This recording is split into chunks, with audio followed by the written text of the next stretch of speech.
What's the difference between normal memory changes that come with age and dementia, like Alzheimer's disease? What are the challenges and resources for caregivers? Well, find out by joining us for Memory and Mood Changes as We Age, next on Speak Your Mind.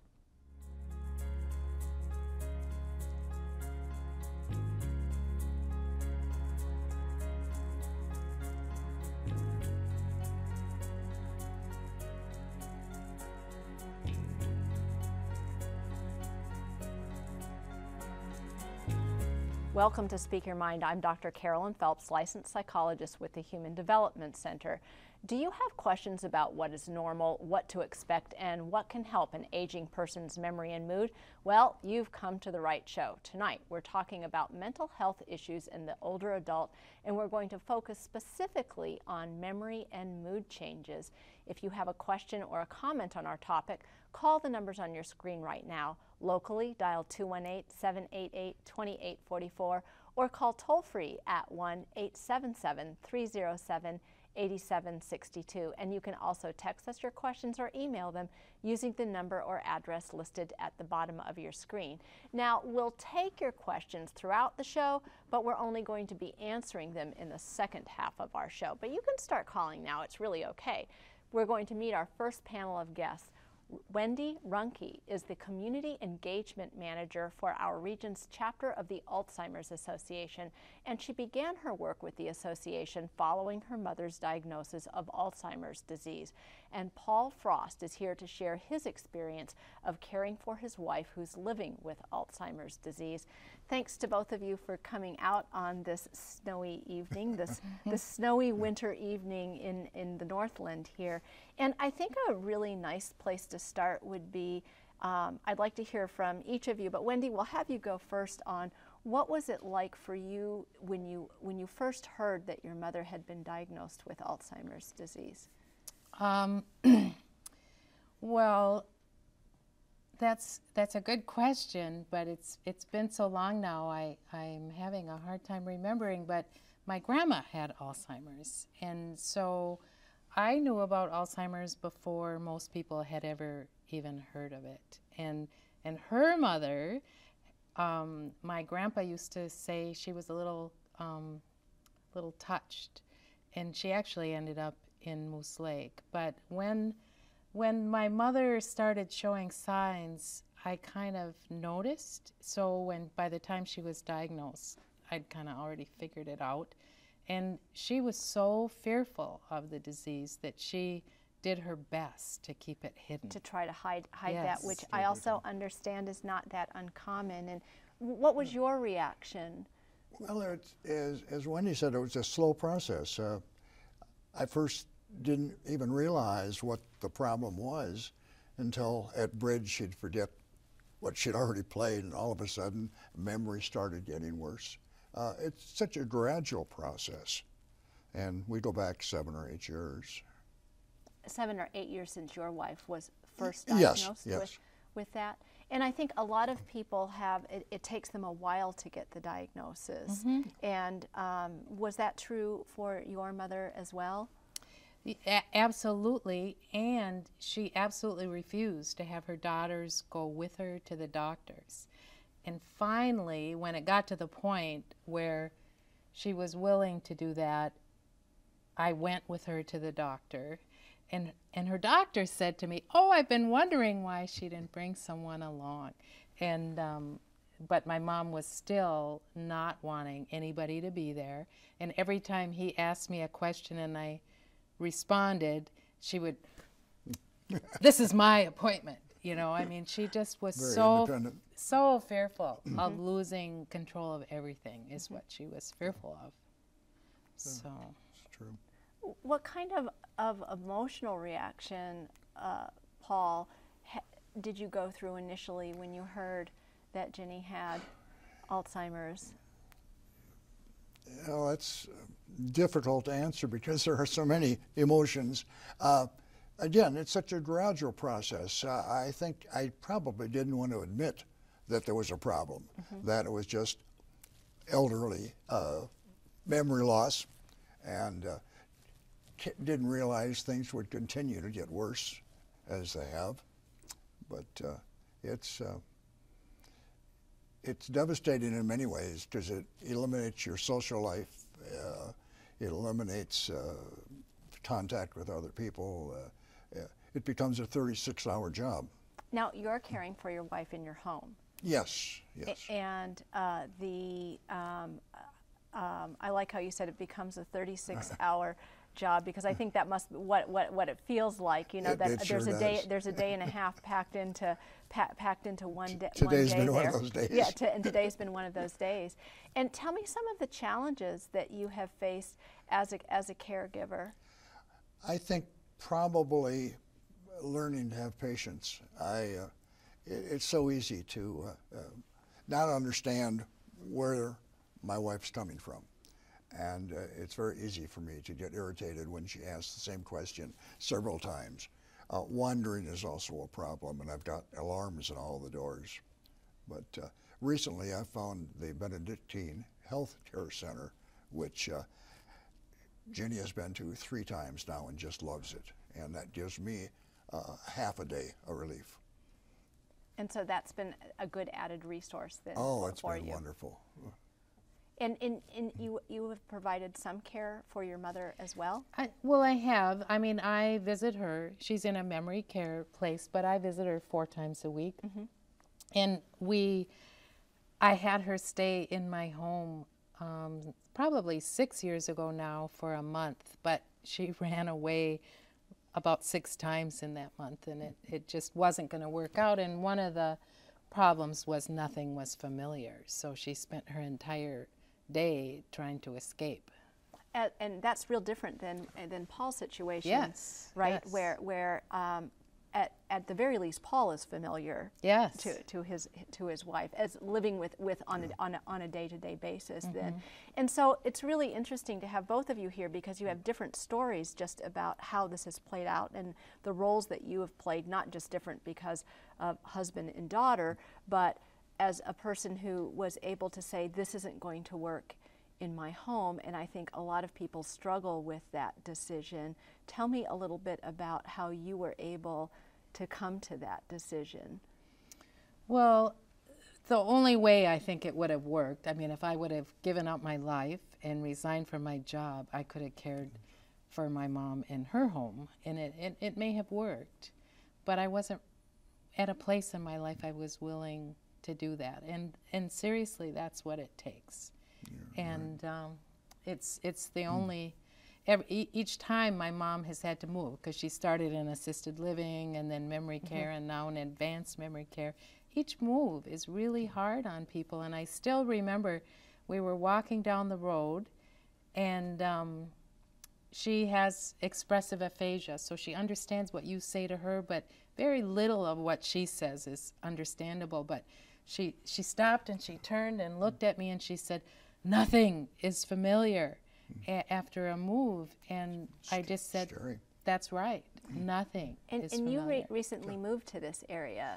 Yes, we had lived in Ashland, Oregon the last 12 years, but I had no relatives or family there, and I knew I needed help. And I have a daughter and a granddaughter and a grandson and 4 great-grandchildren here in Superior, and they've been a lot of help. In fact, my daughter is with my wife right now. We cannot leave her alone. And did you find that Ginny had some of the same problems adjusting to this move here that Wendy was just describing, or was that a little different? A little bit different. No, I don't think there was a problem. She enjoys Duluth, and she doesn't always know where she lives exactly, but it has not been a problem as it has with Wendy. Yeah. I think your mother's a little further along, a little further advanced than Ginny is. Very much more. Yeah. So, and also the difference is she still had her family. Ginny still had her family around her. Yeah. And she relates well with children, 4 and 5, 6-year-olds. She loves to read to them, and that's been a good. Yeah. So that's kind of almost been a boost for her then in coming here. Yes. Oh, yes. Yeah. I couldn't have managed alone. So this is a full-time job. This is very clear. Both of you are saying that this is a full-time job plus, or a job and a half plus. Tell me what's been helpful for you in going through this process, Paul? What is helpful for you? You mentioned having Ginny go to Benedictine. go to the Benedictine's been helpful for you. Yeah, what else has been helpful? That's been helpful. There's a woman named Christine Dwyer who has given me a lot of ideas, and one how I have alarms on all of the doors. So if Jenny opens the door, I get a musical note, and each door has a different musical tone, so I know which door she's going out of. But that and just trying to take care of her, and that's where it becomes the full-time job. There's a great book by the name of Still Alice that has been very helpful. It's a novel. Are you familiar with that? No, I'm not, but we will be putting that on the blog, so make sure that you check that out on the blog. We'll get that information from Paul before he leaves here tonight, and we'll definitely we'll get that information. It's a novel of a woman who's going through the Alzheimer's. And before we end this part of our show, what would you say has been helpful for you, Wendy, in going with your mother on her journey? You know, I have learned to agree with everything she says. I agree with absolutely everything she says, and it doesn't really matter if I'm telling a fib or any of that, because she doesn't remember in 3 minutes. You can't argue. You cannot argue.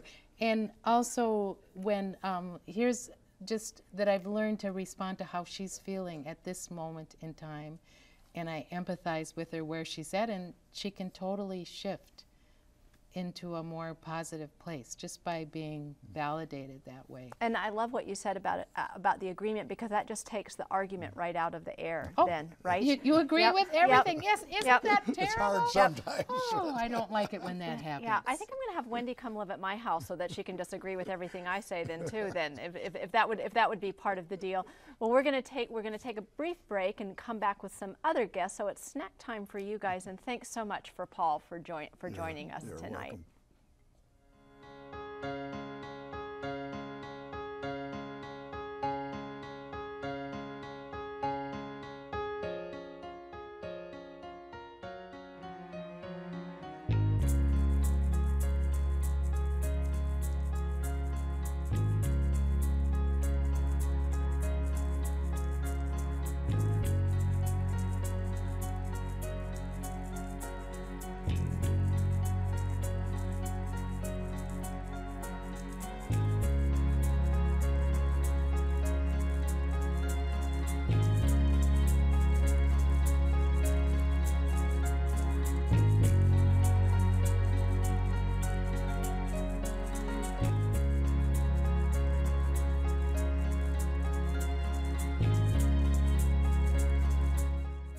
Welcome back. As we continue our conversation, we have 2 additional guests joining Wendy and me. Kathy Cox is both a geriatric nurse practitioner and clinical nurse specialist in psychiatry at Essentia Health. She specializes in the treatment of dementia care and mood disorders in the older adult. And Angela Rosenberg-Hauger is an associate professor of psychology at the College of St. Scholastica, where she's the director of the gerontology minor program. Thanks to both of you for joining us this evening, and I have a boatload of questions here, so I think we can just sort of dive right in. A man from 2 Harbors asks, and Angela, I think we'll start with you. Does memory loss always mean you are getting Alzheimer's disease as you age? No, not at all. One thing we want to counteract is the belief that as we grow older, we automatically have memory problems, and then people start fearing that they have a major problem like Alzheimer's disease. The best bet is to start thinking, first of all, for very simplistic explanations. For example, maybe you're not living a healthy lifestyle. Medications that you're taking for a variety of chronic disorders, especially if you're taking several kinds of medications can mix and you'll have memory problems. So it's important to perhaps start with your physician and make sure that you're healthy and your medications are okay, because it very well may not be something like Alzheimer's. And Kathy, talk a little bit about what we might experience as sort of normal memory slips with aging, and how that versus how I know I might be having a dementia or an Alzheimer's dementing disease. Mm-hmm. Well, I think most often what happens with people as we age, there are just common events happen, including problems, not necessarily major problems, but minor problems with memory and such. It's what I think is more problematic is when we start thinking that there may be some organic issues going on, is if we develop other problems such as cognitive losses along with the memory loss. Memory loss in and of itself, or memory problems, like Angela was saying, is not necessarily a diagnosis of dementia, but having some memory issues as we grow older is not unusual at all. So having problems with planning or having problems with orientation or knowing where you are, those are the other kind of cognitive problems that you were referring to. When you have an addition of those kinds of problems along with the memory, then we really kind of start looking at, well, maybe there is some other things going on just besides simple memory loss. Now, Wendy, I happened to go on the alz.org website, which is, by the way, it's a fabulous website, and that will be on the blog too, just as a little bit reminder. And you have to go and look, even if you don't feel like you have a specific reason, because there's a lot of great information. And one is the kind of 10 ways of knowing that you might have Alzheimer's disease, and a couple of those ways, a couple of those hints, ways that you might know that maybe you should seek additional assistance would be what? Well, we sort of encourage people to go to the website and do that. If we just mention a few of them, everybody in the world is going to go, oh no, I have it. But there's a difference between, I can give you a real example. My mom had absolutely no idea what to do with her bills anymore, and showed me a bill for cable TV and just could not understand why would somebody be sending her a bill for TV. I mean, totally confused and this is a person who before would have known what to do with oh, this. Absolutely, and had for many years paid for cable TV, but all of a sudden she could only remember, you know, back in the 50s and 60s or whenever, when it was free. So just really being in a state of confusion about what these bills were and what to do with them. And when you see, if you go into someone's home and you see a big stack of bills, and it's often a sign. They can't do things that they normally did on a daily basis. Another one is, you know, looking at a recipe card and not having an idea about what to do, not being able to prepare food anymore, because they can't follow a simple recipe or don't remember how they prepared things they've done all their lives. And I love that idea that step number one is not step number one in their own minds then. We have another caller from Chisholm, Kathy. How do you tell the difference between Alzheimer's disease and a different kind of dementia? Well, that's a really good question. There are several different kinds of dementias, and the most common type of dementia is Alzheimer's dementia. There are at least numerous other types, and some other kinds of dementias, you might see personality disorders, you might see unusual behaviors, and even flawed thinking. I mean, such as delusional states and such. But so those are some of the hallmarks of some of the other kinds of dementias that one may see. But again, those are more uncommon than, say, Alzheimer's dementia. Here's a caller from Cloquet. Angela, is a diagnosis for Alzheimer's disease based on a test or only definitive through an autopsy? What's the latest news on this? Well, I'm told that we're as good at diagnosing Alzheimer's disease by using the information that we have, the person's history, perhaps psychological testing, you know, their medical information. We're as good at diagnosing that as we are heart disease. So we used to say yes, the person absolutely has to, you know, have an autopsy to know for sure, but we're pretty certain without that these days. And the exciting thing is that we are hoping in the next, maybe 5 or 10 years, we're going to have some ways of imaging the brain that will be reliable. it might take a little longer for those ways to be affordable for everyone, but we're getting there. And in doing some reading in preparation for the show, one of the things I noticed that's a little different from the information you just presented is that that is true except for people with the earlier onset, in which that can be a little harder to diagnose. And what can you tell us about that, Kathy? Well, with people who have the early onset or have more problems in simple memory. And issues.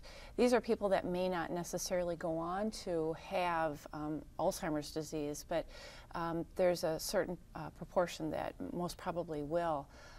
But that simple memory loss can be troublesome to the individual, but it's only time will tell kind of thing. And I think, to me, one of the real confounding problems would be is that at the age of 50, we're not necessarily looking for Alzheimer's disease as being the source of the problem, then, and so it might be very easy for that just to take a period of time. Wendy, this is a question made for you. A woman from Superior calls in, is it better to stay at home or go to a healthcare facility if you have Alzheimer's? Well, it depends on the person. The social worker that Paul mentioned earlier, Chris Dwyer, it's the family memory care.